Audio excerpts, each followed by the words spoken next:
میں تو یہ مانتا ہوں کہ جن لوگوں کا سول سے کنیکشن اسٹیبلش ہو جاتا ہے ان کے لیے تو سب کانشس اور کانشس کی میں نے جو پکچر آپ شیئر کی تھی میں نے آپ لوگوں کے ساتھ، اس میں آپ نے دیکھا ہوگا کہ وہ اس میں دو ایروز ایسے ایسے بنے ہوئے تھے کہ سب ادھر سے ادھر ٹریول کرتے رہتے ہیں، وہ کانشیس اسٹیٹ آف مائنڈ اور سب کانشیس اسٹیٹ آف مائنڈ کا کا data conscious state of mind میں کیسے اپلائی کرتے ہیں، یہ کنیکشنز کیسے اسٹیبلش کرتے ہیں۔ اس کے رستے میں جو دیوار حائل ہوتی ہے وہ صرف نفس کی نہیں ہوتی، وہ آپ کی ڈیلی روٹین کی بھی ہوتی ہے، اور محبت کی بھی ہوتی ہے، محبت ٹورڈز یور فیملی، محبت ٹورڈز یور جاب اور work that you do, passionate ہوتے ہیں آپ اپنے کام کے بارے میں بھی۔ It's not a bad thing to be passionate about the job اور the work that you do, the business that you run, اور دا اور anything that you professionally do. تو وہ کئی چیزیں ایسی ہوتی ہیں پھر وہ آپ کو دنیا سے اٹیچ رکھتی ہیں۔ اور دیکھیے وہ روزہ ہی کیا ہے کہ اگر میں نے روزہ رکھا اور میرے سامنے کھانا نہیں آیا میرے روزے کو ٹیسٹ کرنے کے لیے، تو اسی طرح وہ محبت ہی کیا جس محبت کو آپ دنیا میں رہتے ہوئے نہ مینٹین کریں، اللہ تعالیٰ سے محبت جو ہے وہ سیکریفائس ہی کیا جو جس میں تکلیف نہیں ہے۔ ہم لوگ تو قربانی سے ایک رات پہلے بکرا لے آتے ہیں اور صبح کسائی سے کہتے ہیں کاٹو۔ آپ 2 سال وہ بکرا رکھیں نا اپنے پاس، اس کو پالیں پوسیں، اس کو اس کی خوراک کا اس کی مینٹیننس کا خیال رکھیں، اس کے بعد قربانی والے دن سے کچھ دن پہلے چھری چلانا سیکھیں کہ کہاں کاٹ چھری لگانی ہوتی ہے بکرے کو، اور پھر پکڑے اپنے اس بکرے کو قربان کرنے کے لیے، تب آپ کو پتہ چلے قربانی کیا ہوتی ہے۔ اور میں کوئی 2 سال کی بات کر رہا ہوں، میں یہ نہیں کہہ رہا اس کو بچپن سے ریز کرے، جو بچپن سے ریز کر کے قربان کرتے ہیں اپنے جانور کو، میں تو مان ہی نہیں سکتا، میرے میں تو ہمت ہی نہ ہو کہ میں نے اپنا جانور قربان کرنا ہے۔ سو جو سیکریفائس ہوتے ہیں وہ اپنی ایسنس پوری کریں گے تو سیکریفائس ہوں گے۔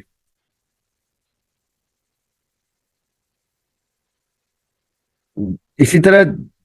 کانشیس اسٹیٹ آف مائنڈ اور سب کانشیس اسٹیٹ آف مائنڈ یہ اکٹھے ہوں گے تو آپ کی محبت ٹیسٹ ہو رہی ہے۔ یہ نہیں کہ میں سنیاسی میں چلا جاؤں، شریعت کا جو ڈفرنس ہے، شریعت کی طریقت کا جو ڈفرنس تصوف سے ہے وہ یہ ہے کہ دنیا میں رہتے ہوئے جنگ و جدل اور اقامت دین کرتے ہوئے وہ اللہ تعالیٰ کے پاس معراج پہ چلے گئے تھے آقا علیہ الصلوۃ والسلام۔ یعنی ان کا تصوف ان کی پریکٹیکلٹی کے ساتھ ایگزسٹ کرتا تھا۔ یہ کامل ذات کی خوبصورتی ہے آقا علیہ الصلوۃ والسلام کی، یہ کوئی بھی نہیں کر سکتا۔ اور اگر کسی نے کیا کلوزسٹ ٹو ہم جو کوئی آئے وہ نظر آتے نا، وہ ان کی فیملی نظر آتی، مولا علی کے زندگی نظر آتی کہ وہ ایز از ان کو ان کی سنت سیرت کو اپنے اوپر پرسونیفائی کر چکے تھے، and yet there is no comparison.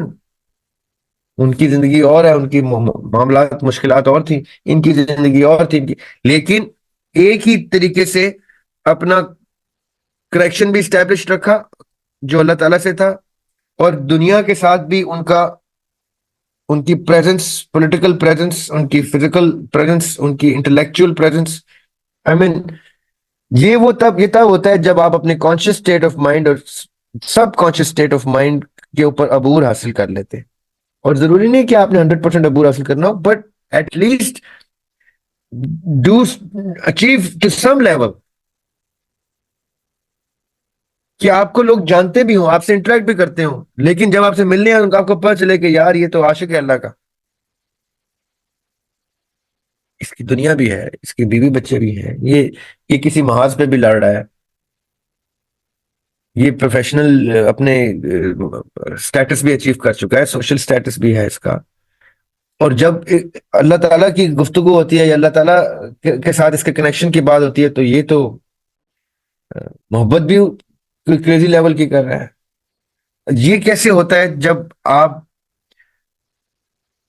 Conscious sub conscious state of mind, civil, نفس، ان سب کو معرفت سب کچھ دلوا دیتی ہے۔ معرفت کا مطلب ہے the comprehension، the utmost comprehension۔ جس کو کمپریہنشن آنا شروع ہو جاتی ہے چیزوں کی، اس کے لیے چیزیں آسان ہونا شروع ہو جاتی ہیں۔ اگر ہم تھیوری میں ڈسکس کریں کہ یہ سب کانشیس کیسے اچیو ہوتی ہے، سول کیسے، وہ بہت مشکل لگے گا، ناممکن لگے گا. پریکٹیکلٹی میں آپ نے جب یہ چیزیں اپنے اوپر طاری کرنی ہے، ان کی معرفت لینی ہے، تو یہ آپ کے لیے آسان ہو جائیں گی، کھل جائیں گی. پھر جو پریشانی رہ جائے گی وہ صرف محبت کی رہ جائے گی کہ اب میں نے کرنا کیا ہے. The more I am getting to know, the difficult it is becoming for me to become worthy of this. You know? So it is to understand, to comprehend, and then things become easy.